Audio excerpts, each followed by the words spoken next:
Akoko mara ike no we Akoko Maria le eze die zamona de da webu isi bara le okuronya na gebu Akoko Maria le ogeru obi jabike gari ajabamu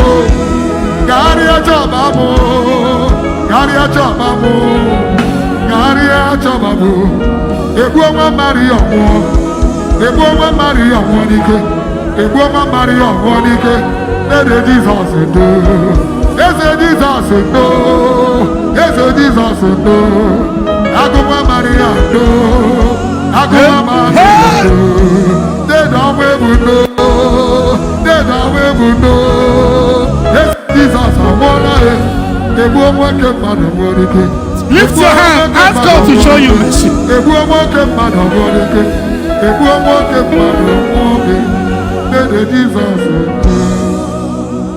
Ask the Lord to forgive you.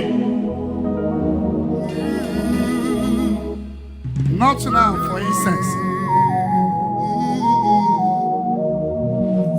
Ask God for mercy. Tear your heart.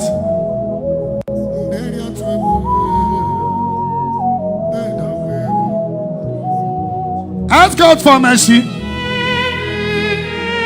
See Abara.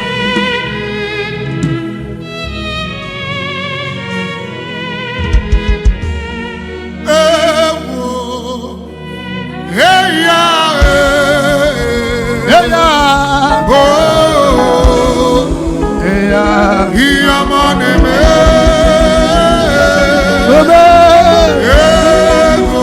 Hey ya.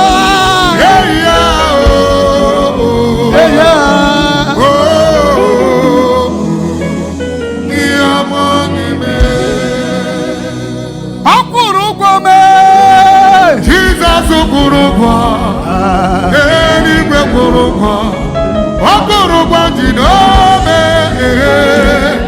ọgbasara aka ya o tiri mụ obe na akwa n'elu obe ọ bụ ihe ọmụ mere mụ akwa ya n'obe yela anyị na masa matani eyi ya ọ bụ ihe ọmụ mere mụ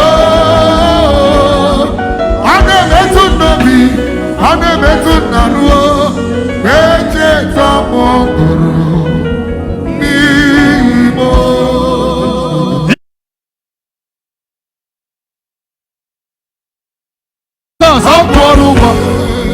One Maria follow one David follow one Nangiji then Nangiji Casino Longiji come on Nangiji singing about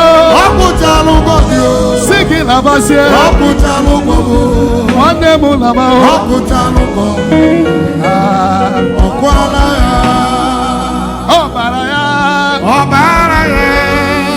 Kebabtara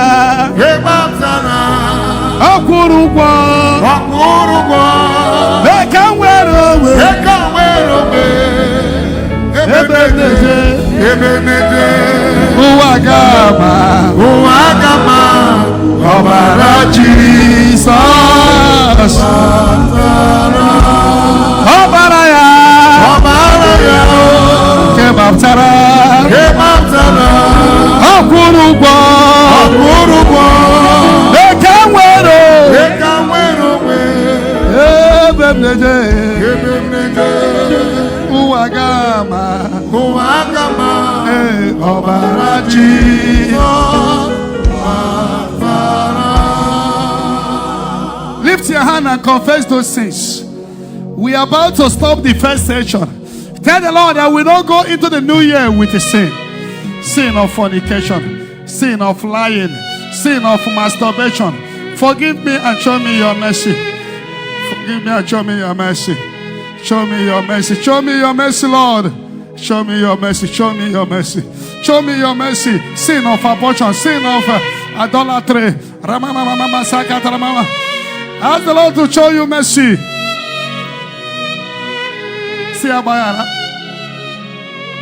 Tell the Lord to forgive your family. Have you committed abortion? Tell the Lord to show you mercy. See abayara, ya. Oh, the man shondoraba mama sadara mama and abayara. Oh, bagara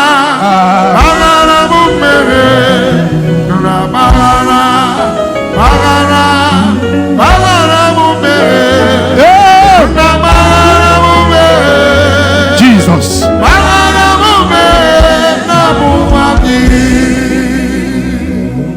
Look upon Jesus Christ, the Son of Blessed Virgin Mary. Zion members all over the world, look at Jesus Christ.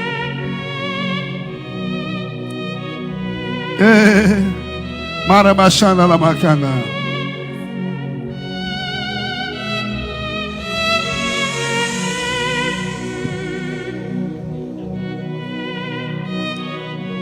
Waturu chukwe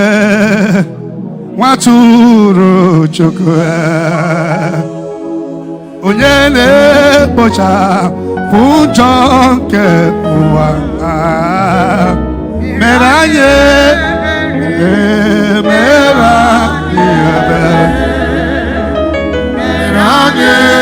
bere Biko na bere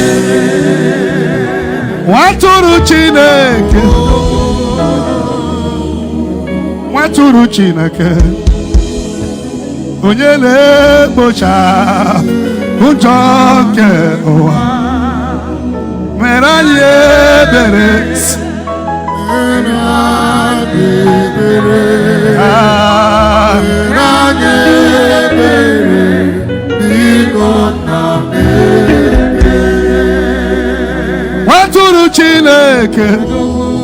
Waturu Chineke Ekwumo gị bịara n'iru gị o anyị bịara iyo gị na-agbaghara njọ gị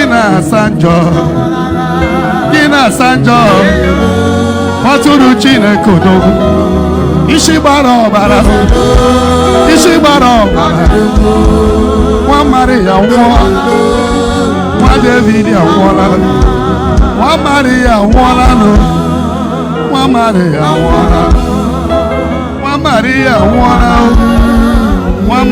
anwụọla isi gbara ọbara o akụkụ gbara ọbara nwa Maria anwụọla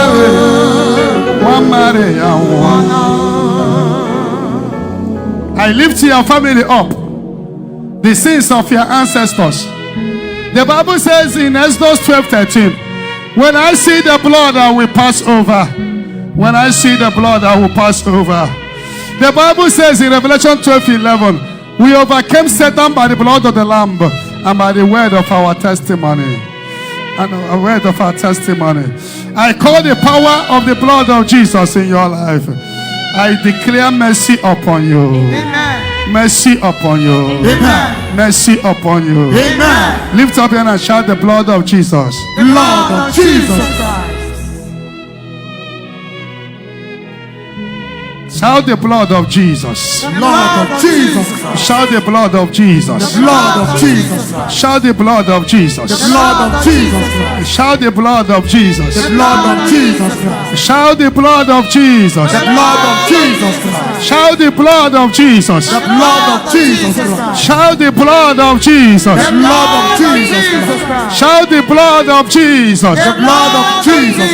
I cannot hear you shouting the blood of Jesus. Blood of Jesus Christ. In the name of Jesus. Amen. If you know and you know that the Lord have shown you mercy, wave your hands and walk around everywhere here. Walk around and prepare for 2025.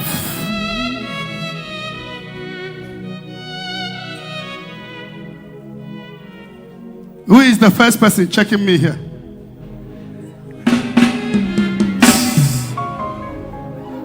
Anụrụ m niile eme mma asị m anụrụ m niile agbụrụ ya nụrụ m niile mma Chukwu ịdị mma onye na-eme mma gị